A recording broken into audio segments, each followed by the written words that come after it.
നിയമസഭാ തെരഞ്ഞെടുപ്പിൽ നാഷണൽ ജനശക്തി കോൺഗ്രസ് എം UDF-നെ പിന്തുണയ്ക്കും.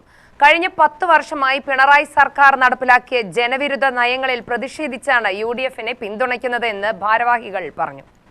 സംസ്ഥാനത്ത് CPM-ന്റെ 22 സ്ഥാനാർത്ഥികളെ തീരുമാനിച്ചത് BJP ആണെന്നും NJCM national convener RK Mooppanar വാർത്താസമ്മേളനത്തിൽ പറഞ്ഞു.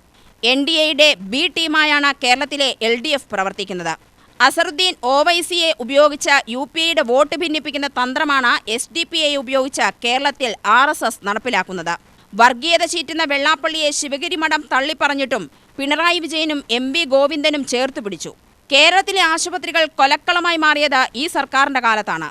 സംസ്ഥാനം ഫണ്ടുകൾ അനുവദിക്കാതെയും പാഴാക്കിയും പിന്നോക്ക വിഭാഗ വികസനം അട്ടിമറിച്ചു. കർഷകരുടെ സ്ഥിതി പരമദയനീയമായതും ഈ സർക്കാരിന്റെ കാലത്താണ്. നേട്ടങ്ങളൊന്നുമില്ലാത്ത സർക്കാർ കോട്ടങ്ങൾ മറച്ചുപിടിക്കാനാണ് കോടികളുടെ PR വർക്ക് നടത്തുന്നതെന്നും RK മൂപ്പനാർ പറഞ്ഞു. UDF-നെ പിന്തുണക്കാനുള്ള കാരണങ്ങൾ ഈ 10 വർഷത്തെ ഭരണം തന്നെയാണ്. ഒന്ന്, ജനഹിതം തെരഞ്ഞെടുപ്പിക്കാൻ പോയിട്ട് ജനവിരുദ്ധ നിലപാടുകളാണ് പിണറായി സർക്കാർ നടത്തിക്കൊണ്ടിരുന്നത് ഇതുവരെ, ഈ സമയം വരെ. ഇപ്പോഴും ആ സർക്കാർ തന്നെയാണല്ലോ ഇലക്ഷൻ വരുന്നത്. ഈ നിയമസഭാ ഇലക്ഷൻ കഴിഞ്ഞാൽ കേരളത്തിൽ പുതിയ ഒരു ഇടതുമുന്നണി ഉണ്ടാവും. അതിൽ ഈ സംഘപരിവാർ സംഘടന പോലത്തെ ഈ പിണറായി വിജയനെ പോലത്തെ ആളുകൾ CPM-ൽ വളരെ ന്യൂനപക്ഷമായ ആളുകളാണ് അഴിമതിയുമായി ബന്ധപ്പെട്ട സംഘപരിവാർ സംഘടന കൂട്ടുകൃഷി നടത്താനുള്ളത്. പരസ്യമായിട്ട് തന്നെയാണ് കാര്യങ്ങളൊക്കെ ഉള്ളത്. കേരളത്തിൽ 22 സ്ഥാനാർത്ഥിയിൽ നിശ്ചയിച്ചത് CPM-ന്റെ സ്വതന്ത്രമായിട്ട് വേഷം കെട്ടി നടക്കുന്ന ആളുകളെയും CPM സ്ഥാനാർത്ഥി നിശ്ചയിച്ചത് മാരാർഭവൻ എന്നാണ്, ഏകചന്ദ്രനല്ല. 22 ആളുകളെ അത് പാലക്കാട് ഉൾക്കൊള്ളുന്നു.